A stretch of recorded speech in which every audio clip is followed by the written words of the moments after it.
बरसात की कुछ रातें ऐसी होती हैं जब बारिश सिर्फ आसमान से नहीं गिरती बल्कि अंधेरा भी जमीन पर उतर आता है। उस रात भी कुछ ऐसा ही हुआ था। एक आदमी तेज बारिश में जंगल के सुनसान रास्ते से अपने गांव लौट रहा था। चारों तरफ घना अंधेरा, पेड़ों की टहनियां हवा में ऐसे हिल रही थीं जैसे कोई उनका पीछा कर रहा हो। बारिश इतनी तेज थी कि 2 कदम आगे तक भी कुछ दिखाई नहीं दे रहा था। तभी दूर अंधेरे में एक टिमटिमाती हुई पीली रोशनी दिखाई दी। वह सोचने लगा, इतने सुनसान जंगल में इस वक्त चाय की दुकान।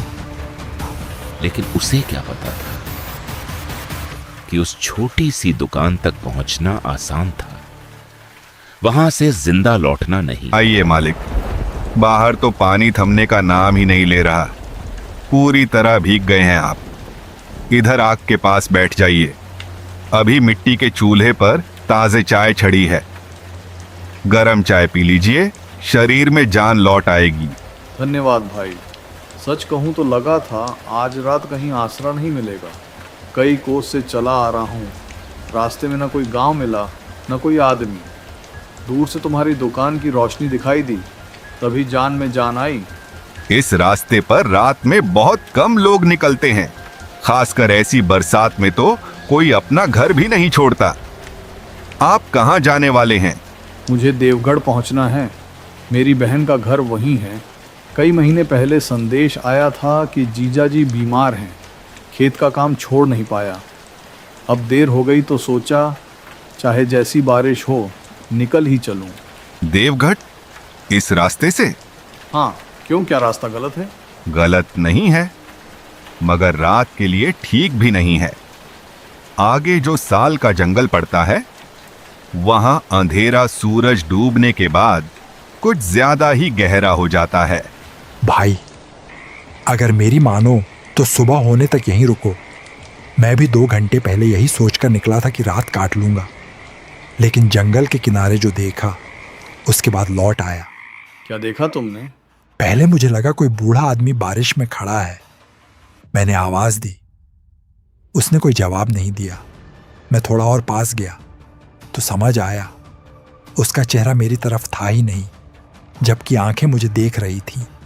उसी समय मैं भागकर वापस आ गया। बस अब और मत कहो। हर आने जाने वाले को वही बात मत सुनाया करो। तुम दोनों की बातें सुनकर लग रहा है जैसे सचमुच कुछ है उस जंगल में। मैंने अपनी आंखों से कुछ नहीं देखा, लेकिन इतना जानता हूं कि कई लोग रात में उस रास्ते पर गए और सुबह उनकी बैलगाड़ियां तो मिल गईं, लोग नहीं मिले। अगर ऐसा है तो गांव वाले रास्ता बंद क्यों नहीं कर देते? क्योंकि वही एक रास्ता है, और कुछ बातें ऐसी होती हैं जिनसे लोग लड़ते नहीं, बस उनसे बचकर निकलने की कोशिश करते हैं। अगर तुम लोग डर की बातें पूरी कर चुके हो तो मेरी भी एक बात सुन लो। तुम कब से यहाँ बैठे हो? इतनी देर से कि इस चूल्हे की आग को 3 बार बुझते और 3 बार जलते देख चुका हूँ। ऐसा कैसे हो सकता है? मैंने तो आज पहली बार आग जलाई है। क्या सचमुच पहली बार? भाई, मैं एक बात पूछूं? जब से यहाँ बैठा हूँ मेरे मन में बार बार वही सवाल घूम रहा है। तुमने कहा कि इस रास्ते से रात में बहुत कम लोग निकलते हैं, फिर भी तुम्हारी दुकान आधी रात तक खुली रहती है। अगर कोई ग्राहक आता ही नहीं तो तुम हर रात यहाँ किसके इंतज़ार में बैठे रहते हो? सच बताऊं, यही बात मुझे सबसे ज़्यादा अजीब लग रही है। तुम्हारा सवाल गलत नहीं है। कई लोगों ने मुझसे यही पूछा है। मेरा भी मन कई बार हुआ कि सूर्य डूबते ही दुकान बंद कर दूं और अपने घर चला जाऊं, लेकिन मेरे पिता इस दुकान के मालिक थे। मरने से पहले उन्होंने मुझसे सिर्फ एक बात कही थी, बेटा, चाहे पूरी रात एक भी ग्राहक ना आए, फिर भी बरसात की रात दुकान कभी बंद मत करना, क्योंकि कुछ मुसाफिर ऐसे होते हैं जिन्हें रास्ता नहीं, सिर्फ यह चूल्हा बचाता है। बस उसी दिन से उनकी बात निभा रहा हूं। तुम्हारे पिता समझदार आदमी रहे होंगे। आज अगर यह चूल्हा न जल रहा होता तो मैं शायद जंगल में किसी पेड़ के नीचे बैठा कांप रहा होता। लेकिन एक बात मेरी भी समझ में नहीं आ रही। जब मैं यहां पहुंचा था तब दूर दूर तक किसी इंसान का नामो निशान नहीं था। फिर ये भाई साहब कब आए? मैंने तो इन्हें आते हुए देखा ही नहीं। तुमने मुझे नहीं देखा? इसका मतलब यह नहीं कि मैं आया ही नहीं। कभी कभी इंसान सामने से गुजर जाता है और हमारी नजर कहीं और होती है। तुम उस समय आग ताप रहे थे, तुम्हारे कपड़े भीग चुके थे, तुम्हारा ध्यान अपने शरीर की ठंड पर था, इसलिए तुमने मुझे आते हुए नहीं देखा।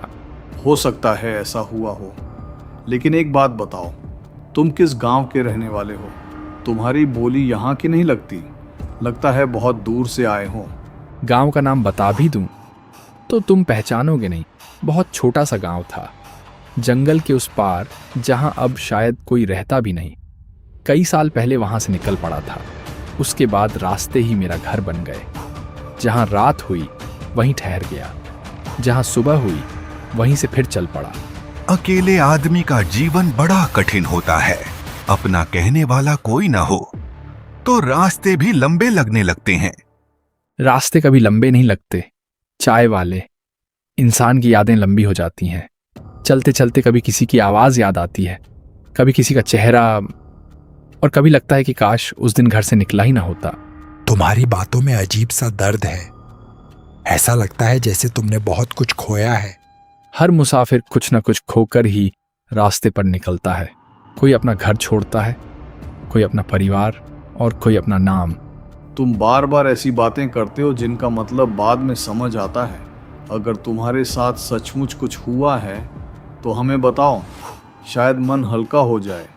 हम लोग अजनबी ज़रूर हैं, लेकिन इस समय एक ही बारिश के नीचे बैठे हैं। अगर मैं अपनी कहानी सुनाऊंगा तो शायद तुम लोग सुबह होने से पहले इस रास्ते पर दोबारा कभी कदम रखने की कसम खा लोगे। इतनी डरावनी है क्या तुम्हारी कहानी? अच्छा, पहले चाय खत्म करो, ठंडी हो जाएगी। बरसात की रात में गरम चाय जितना सुकून किसी चीज में नहीं मिलता। सच कहाँ, कई घंटे बाद शरीर में गर्मी महसूस हो रही है। लेकिन एक बात कहूँ, जब से यहाँ बैठा हूँ मुझे ऐसा लग रहा है जैसे कोई दूर खड़ा होकर हमारी बातें सुन रहा है। मैंने 2-3 बार उस तरफ देखा भी, मगर बारिश के पर्दे के अलावा कुछ दिखाई नहीं दिया। शायद मेरा वहम होगा।